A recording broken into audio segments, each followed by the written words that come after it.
Hello बच्चों, कैसे आप सभी। आप सभी को जैसा कि पता है कि हम जो है अभी एक सीरीज चालू करी है जिसमें हम एमपी बोर्ड के हिसाब से इम्पोर्टेंट क्वेश्चंस को कवर कर रहे हैं। तो आज हम उसी सीरीज को कंटिन्यू करते हैं।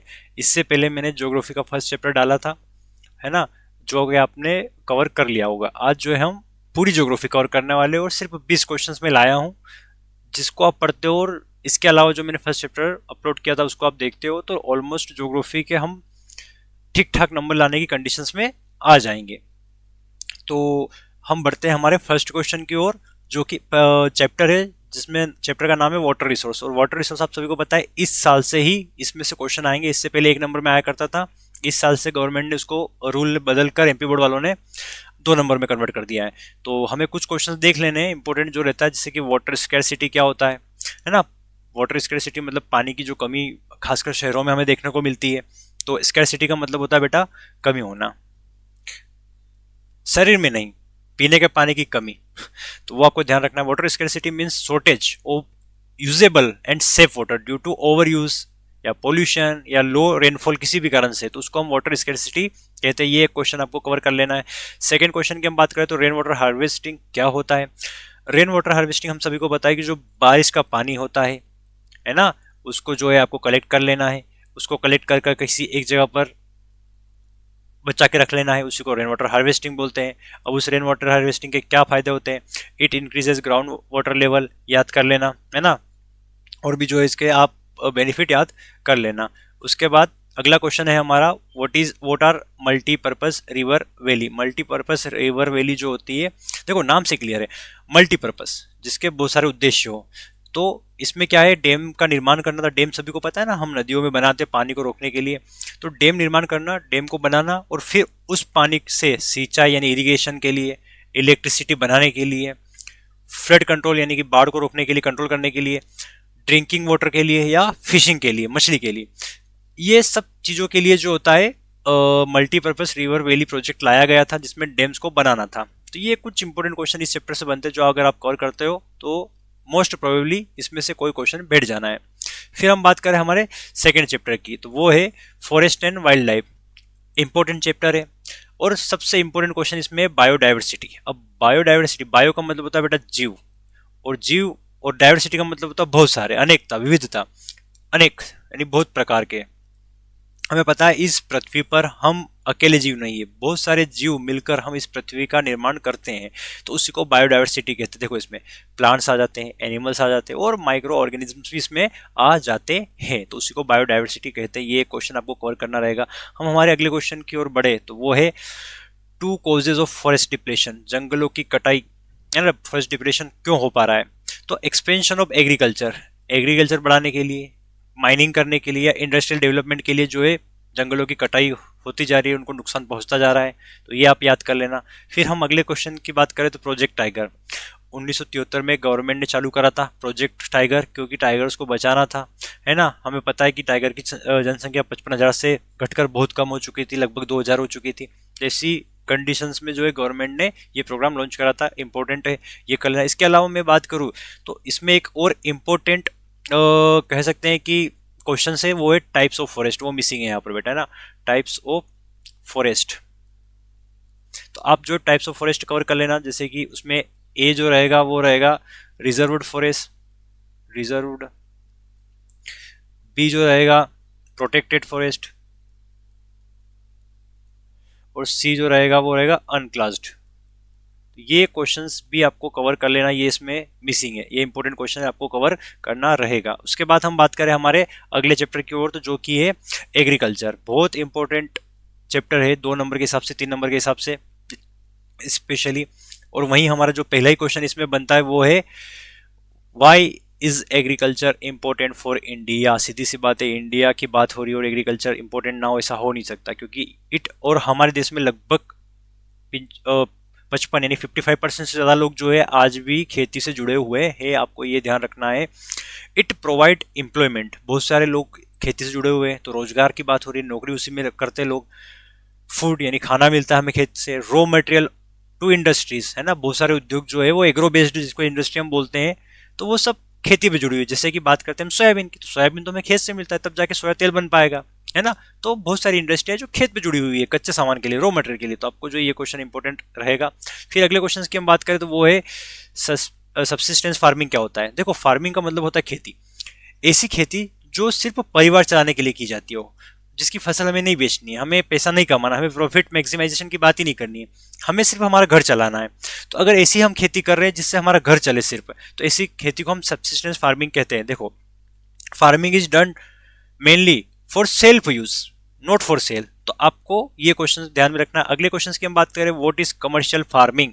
आ गई बात कमर्शियल, जहां हम यहाँ पर परिवार चलाने की बात कर रहे थे वहीं अब कमर्शियल की बात होगी, तो मतलब सीधी सी बात है कमर्शियल मतलब बिजनेस, व्यापार, और व्यापार की बात हो रही है मतलब प्रॉफिट कमाने के लिए। तो ऐसी खेती जो होती है वो मार्केट में बेचने के लिए होती है और प्रॉफिट कमाने के लिए होती है, जैसे कि शुगर केन हो गया, कॉटन हो गया, ये जो खेती की जाती है ये घर यूज के लिए नहीं की जाती है, इनको बेचकर प्रॉफिट कमाना होता है। तो ये क्वेश्चन इंपॉर्टेंट हो जाता है। और फिर एक और इंपॉर्टेंट क्वेश्चन हमारा जाता है ग्रीन रिवॉल्यूशन। ग्रीन रिवॉल्यूशन क्या होता है, हरित क्रांति। देखो बेटा, हमारे देश में जब अंग्रेज आए थे तो उन्होंने हमारे खेत की हालत बहुत खराब कर दी थी, और ऐसी कंडीशन से उभरने के लिए हमारे देश में प्रोडक्टिविटी जो है बहुत कम हो गई थी, लो प्रोडक्टिविटी हो गई थी। तो इस चीज से प्रोडक्शन और प्रोडक्टिविटी दोनों कम हो गई थी। तो उन चीज़ों को बचाने के लिए जो गवर्नमेंट है एक प्रोग्राम लाती है जिसका नाम था ग्रीन रिवॉल्यूशन। और ग्रीन रिवॉल्यूशन का जो मेन उद्देश्य था प्रोडक्शन को बढ़ाना, तो ये याद रखेंगे। और प्रोडक्शन बढ़ाने के लिए गवर्नमेंट ने क्या क्या करा था इसमें, तो हाई एल्डिंग वेराइटी सीड्स, यानी कि हम कह सकते हैं कि हाइब्रिड बीज, जो हमारी भाषा में हम बोलते हैं ना, ऐसे बीज जिससे उत्पादन बढ़ जाए, तो उसको बोलते हैं HYV seeds, high yielding variety seeds. Fertilisers, chemicals का यूज करना ताकि प्रोडक्शन बढ़ जाए। और पहले इरिगेशन की हमारे पास सुविधा नहीं थी तो उसको बहुत बढ़ाना। तो इन चीजों को बढ़ाकर हमने अपना प्रोडक्शन बढ़ाया, और green revolution one of the successful scheme रही हमारे देश में, तो ये भी इंपॉर्टेंट बन जाता है।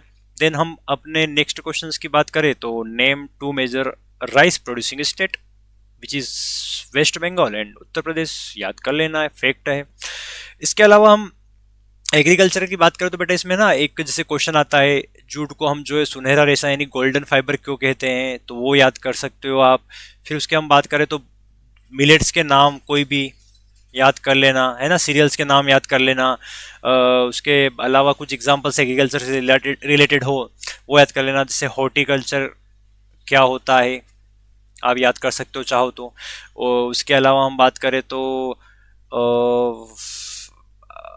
सिल्क वर्म जो हम पालते हैं, है ना, क्यों पालते हैं, सिल्क बनाने के लिए, तो वो एक क्वेश्चन हो गया, वो कर लेना आप।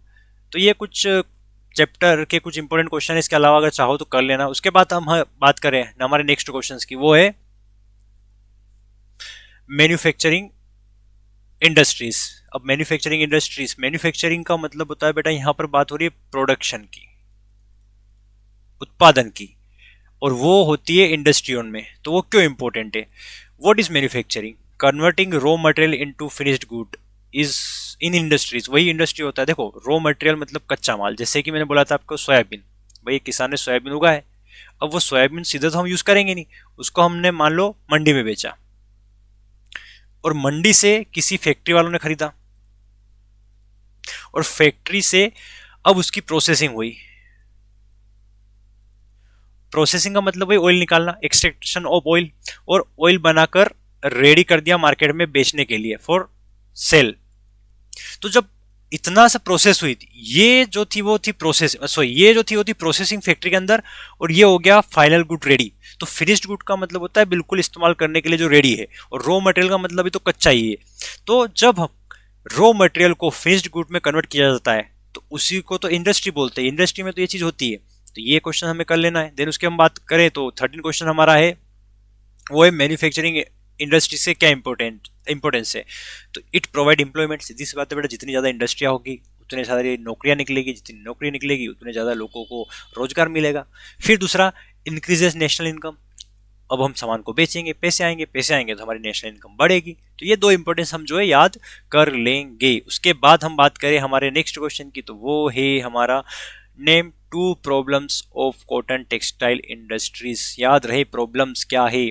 पहली बात यह है कि आउटडेटेड मशीन है, पुरानी हो चुकी है। दूसरी shortage of good quality of cotton, आज के टाइम पे गुड क्वालिटी कॉटन मिल ही नहीं रहा है, तो ये हमारे कॉटन टेक्सटाइल इंडस्ट्री में देखने को मिल रहा है। तो अगला हमारा क्वेश्चन है what is the importance of iron and steel industry. बहुत इंपॉर्टेंट क्वेश्चन रहेगा बेटा, याद रखना। आयरन स्टील इंडस्ट्री सिर्फ ये क्वेश्चन नहीं है ना, why iron and steel industries considered backbone of Indian economy. तो ये क्वेश्चन भी इंपॉर्टेंट रहेगा, लिख लीजिएगा। तो आयरन स्टील इंडस्ट्री आप याद कर लीजिएगा, ठीक है। फिर अगला क्वेश्चन जो है हमारे अगले चैप्टर से वो है life line of national economy. Last chapter है हमारा, ध्यान दीजिएगा। Why are transport and communication called life line? क्यों ट्रांसपोर्ट और कम्युनिकेशन को लाइफ लाइन कहा जाता है? देखो, लाइफ लाइन इसलिए क्योंकि they connect people, move goods, support trade and industries. Life line का मतलब देखो, ट्रांसपोर्ट की हम बात करें तो भी हम एक दूसरे से जुड़े हुए हैं, कोई चीज इधर से उधर जा रही है, कोई चीज उधर से इधर आ रही है। या हम बात करें कम्युनिकेशन, तो कम्युनिकेशन के थ्रू भी हम एक दूसरे से बात कर पा रहे हैं। तो हम इसीलिए इन दोनों को जो है life line of Indian economy कहते हैं। ये क्वेश्चन अपने को कर लेना है। उसके बाद हम बात करें हमारे नेक्स्ट क्वेश्चन की, तो वो है state two advantages of roadway. क्या फायदे हैं रोडवे के? एक तो रोडवे से हमें डोर टू डोर सर्विस मिलती है, सीधी सी बात है बेटा, रोडवे, रोड की बात हो रही है। रोड जो होते हैं हमारे घर के सामने से निकलते हैं, तो डोर टू डोर मतलब दरवाजे से दरवाजे हम पहुंच सकते हैं। रेलवे में हम कहाँ पहुंच जाएंगे? रेलवे के लिए तो हमें स्टेशन जाना पड़ेगा, लेकिन रोड में हम क्या करता है कि डोर टू डोर सर्विस हमें प्रोवाइड मिलती है। तो एक ये इंपॉर्टेंस हो जाएगी। दूसरी है सुटेबल फॉर शॉर्ट डिस्टेंस। कम दूरी के लिए हम थोड़ी ना हवाई जहाज लेंगे, थोड़ी ना हम रेलवे में जाएंगे, वहां तो हम रोड का इस्तेमाल करेंगे। तो हमेशा रोडवे की इंपॉर्टेंस याद रखना। फिर एक क्वेश्चन जो इसमें मिसिंग है, why roadways are more convenience than railways. तो ये एक इंपॉर्टेंट क्वेश्चन है, ये आप कवर कर लीजिएगा। फिर व्हाट इज ग्लोबलाइजेशन? ग्लोबलाइजेशन का मतलब क्या होता है, आपको वो कवर कर लेना। ग्लोबलाइजेशन का मतलब ये होता है free flow of goods, service, investment, technology across the countries. ये आज के टाइम पे पूरे देश, पूरी दुनिया व्यापार के नाम पर, यानी कि ट्रेड के नाम पर, चाहे हम बात करें इधर उधर घूमने के नाम पर, टूर के नाम पर, चाहे हम बात करें तो ऐसे ही घूमने के लिए, या फिर हम बात करें कुछ भी कल्चर के नाम पर, है ना, कल्चर भी इधर देश के उधर देश के, हम सब एक दूसरे को फॉलो कर रहे हैं। चाहे हम बात करें रहन सहन के नाम पर, लाइफ स्टाइल के नाम पर। आपने एक बात नोटिस करी होगी, आजकल सारे देश दुनिया एक हो चुकी है, खासकर इंटरनेट आने के बाद। तो ये जो दुनिया का एक इंटीग्रेशन है, इसी के लिए हम बोलते हैं ग्लोबलाइजेशन। मतलब आज पूरी दुनिया एक बड़े गांव की तरह हो गई है, हम आसानी से एक दूसरे से कनेक्ट हो सकते हैं थ्रू इंटरनेट, थ्रू व्यापार, थ्रू टूरिज्म, थ्रू कल्चर, है ना। बहुत सारे कारण है, तो उसको हम ग्लोबलाइजेशन बोलते हैं। आपको वो एक कवर कर लेना क्वेश्चंस। उसके बाद हम हमारे नेक्स्ट क्वेश्चंस की बात करें तो वो है व्हाट इज इंटरनेशनल ट्रेड। बेटा, इंटरनेशनल ट्रेड किसको कहते हैं पता है ना आप सभी को? अगर हम एक देश के अंदर, है ना, एक देश के अंदर ही व्यापार कर रहे हैं तो हम बोलेंगे देश के अंदर, है ना, तो नेशनल ट्रेड है। लेकिन इंटरनेशनल मतलब कि एक और देश है और उस एक और देश में हम जो है व्यापार कर रहे हैं एक से ज्यादा देश में, तो उसको हम बोलते हैं international trade. Exchange of goods and service between countries, है ना, कंट्रीज लिखा है, कंट्री नहीं लिखा है, मतलब बहुत सारे देशों में व्यापार करना। एक इंपॉर्टेंट क्वेश्चन है। और लास्ट क्वेश्चन है, name two major ports of India. वो है मुंबई और कोलकाता में। पोर्ट्स मतलब पता है ना, जहां पर जहाज वगैरह रुकते, जहाज स्टेशन बेटा, जहाज स्टेशन। रेलवे स्टेशन सुना, बस स्टेशन सुना है, जहाज स्टेशन नहीं होता है, वो पोर्ट्स होते हैं, बंदरगाह होते हैं। तो ये आप एक क्वेश्चन कर लीजिएगा। इसके बाद इसमें कुछ क्वेश्चन अगर आप करना चाहो तो पाइपलाइन के बारे में आपको पता होना चाहिए। पाइपलाइन ट्रांसपोर्टेशन भी होता है, गोल्डन, क्वाड्रिलेटरल, सुपर हाईवे, वो भी एक जरूरी है। उसके बाद हम बात करें तो फर्स्ट ट्रेन इंडिया में कब चली थी, मुंबई टू ठाणे, याद है ना वो। उसके अलावा अगर हम कुछ क्वेश्चंस की बात करें तो इसमें नेशनल हाईवे क्या होता है, स्टेट हाईवे क्या होता है, ये कुछ क्वेश्चंस आपको कवर करने रहेंगे। अगर आप ये कुछ क्वेश्चन कवर कर ले तो गारंटेड ज्योग्राफी में जो है आप अच्छे स्कोर कर पाओगे। Thank you. अब हम मिलते हैं नेक्स्ट सीरीज में, जो कि हम नया सब्जेक्ट कवर करेंगे, स्टार्ट करेंगे। Thank you.